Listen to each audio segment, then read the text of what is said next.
Tout comme un docteur ne peut pas traiter une maladie sans connaître son origine et même sa cause. La délivrance est liée à la connaissance. La délivrance dans votre vie est liée à la révélation. Shalom peuple de Dieu, ici les prophètes et bergers glorieux. Je suis en train de parler sur un thème qui dit la délivrance est une question de révélation. Si vous n'êtes pas encore révélé, si le Saint-Esprit ne vous a pas encore aidé à comprendre c'est quoi le problème avec vous et qu'est-ce que vous pouvez faire pour recevoir votre délivrance, sachez que ça sera encore un problème. Nous sommes dans le livre de Matthieu chapitre 9, le verset 20 jusqu'au 21. Alors avant d'avancer, aide-moi à aimer cette vidéo, commenter, partage, commente dans les commentaires, laisse dans les commentaires. La délivrance est une question de révélation. Dans Matthieu chapitre 9, le verset 20 jusqu'au 21, la Bible est en train de dire ceci. J'aimerais que nous lisions cela ensemble. La Bible dit, et voici une femme atteinte d'une perte de sang depuis 12 ans, s'approcha par derrière et toucha les bords de son vêtement, le vêtement de Jésus. Car elle disait en elle-même, si je puis seulement toucher son vêtement, je serai guéri. Alors ceci est une histoire que plusieurs personnes connaissent et tout le monde connaît. On parle d'une femme à la perte de sang.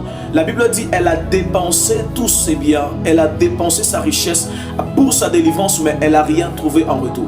Tellement désespérée, mais un jour dans son chemin, elle a vu Jésus qui passait. La Bible dit, elle s'est approchée par derrière. Elle a touché les pans de la robe de Jésus. Parce qu'elle se disait en elle-même que si j'ai touché le vêtement de Jésus, je serai guéri.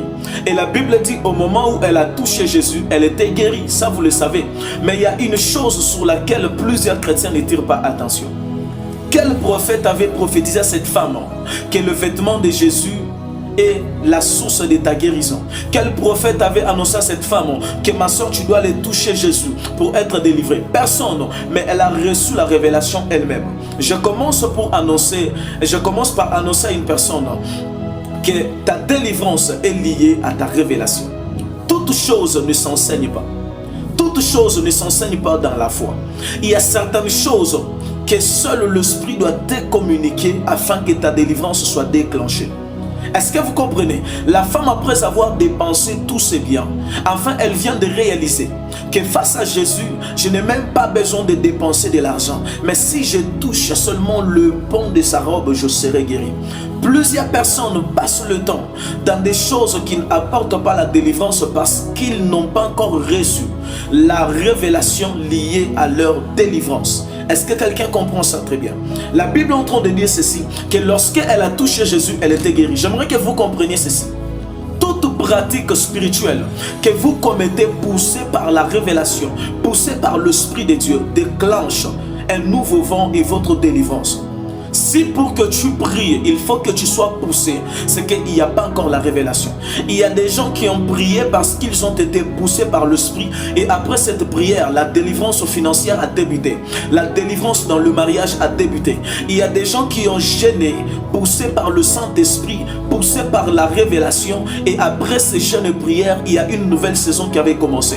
Il y a des gens qui se sont mis à louer Dieu. Après cette louange-là, il y a quelque chose qui a été déclenché. C'est que vous devez recevoir la révélation de ce qui vous combat, la nature de ce qui vous combat et la révélation d'où provient aussi, d'où peut provenir aussi la délivrance dans votre vie. Est-ce que quelqu'un comprend ça très bien? Je prie à ces moments que le Saint-Esprit te parle, que le Saint-Esprit te montre d'où provient ta délivrance. Pour publier cette vidéo, abonne-toi, sois béni.